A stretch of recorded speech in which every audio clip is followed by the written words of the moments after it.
रहीम खान में Pakistan peoples party के जिले सदर सरदार हबीबुर रहमान की रिहाइशगाह पर 5 जुलाई यौम सियाह के तौर पर मनाया गया। मज़ीद जानते हैं इस रिपोर्ट में। बिल्कुल, रहीम खान पाकिस्तान पीपल्स पार्टी के जिले सदर सरदार हबीबुर रहमान की रिहाइशगाह पर शानदार तकरीब का एहतमाम किया गया। 5 जुलाई यौम सियाह के तौर पर मनाते हुए मियां अमर शहबाज की ज़ेर सदारत राजा सोलंकी, मुर्शिद सईद नासिर, सफदर खान कांजू और तमाम ओहदेदारान समेत कसीर तादाद में लोगों ने शिरकत की। इजलास का आगाज तिलावत कलाम पाक से किया गया।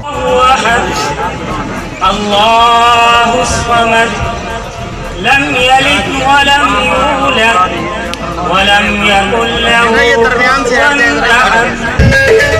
सबसे पहले मैं पीएसएफ के आज शानदार प्रोग्राम पर पीएसएफ की तमाम टीम को दिल की गहराइयों से मुबारकबाद पेश करता हूं और जिले की तंजीम, बिलखसूस हमारे जिले के कमांडर सरदार हबीबुर रहमान गुफान साहब, मुर्शिद सईद नासिर साहब और हमारे सिटी के कमांडर राजा सोलंकी साहब की काविशों से ये प्रोग्राम कामयाब हुआ। हम इनका भी शुक्रिया अदा करते हैं। कहीं कुत्ते भी बैठे कार में, कहीं बच्चे फिरे बाजार में, कहीं रेशम में लिपटी मैं जबी, कहीं सर पे दुपट्टा भी नहीं। कौन सा दिल है कि जो घायल नहीं? हम इस तकसीम के कायल नहीं, हम इस तकसीम के कायल नहीं। मैं बचपन से सुनता आ रहा हूँ, जिंदा है भुट्टो, जिंदा है बीबी, जिंदा है।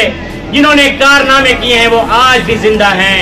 वो गरीबों का भुट्टो था, वो मजलूमों का भुट्टो था। इसलिए वो उस वक्त के डिक्टेटर को पसंद नहीं आया। वो नहीं चाहता था कि एक जागीरदार के सामने एक गरीब उठ के उससे बात कर सके। अब मैं आता हूँ आपके सिटी की सियासत पे। मैं इंतहाई मशकूर हूँ जनाब आमिर शहबाज साहब का, सरदार हबीबुर रहमान गुफान साहब का, मेरी जितनी क़यादत बैठी हुई है उनका। खुदा की कसम आज मेरा दिल इतना बड़ा हो गया है सिर्फ आप नौजवानों को देखकर कि अगली हुकूमत आपकी है, अगली हुकूमत आपकी है। हमारे सिटी में इतनी मुनाफतें हो रही हैं, खुदारा आपको बिलावल भुट्टो की कसम है, आपको बीबी शहीद की कसम है, आपको शहीद जुल्फ़िकार अली भुट्टो की कसम है कि उठो, जैसे आप इकट्ठे हुए हो ऐसे पार्टी को संभालो। मुझे आप एक बात बताएं, आज हमारे सिटी में 2 प्रोग्राम हो रहे हैं। आपका जनूबी पंजाब का जनरल सेक्रेटरी यहाँ बैठा हुआ है, आपकी पीएसएफ की यहाँ तमाम क़यादत बैठी हुई है। क्यों आज ये क्या है? मैं ये आला क़यादत से ये मुतालबा करूंगा कि इसका नोटिस जरूर लिया जाए।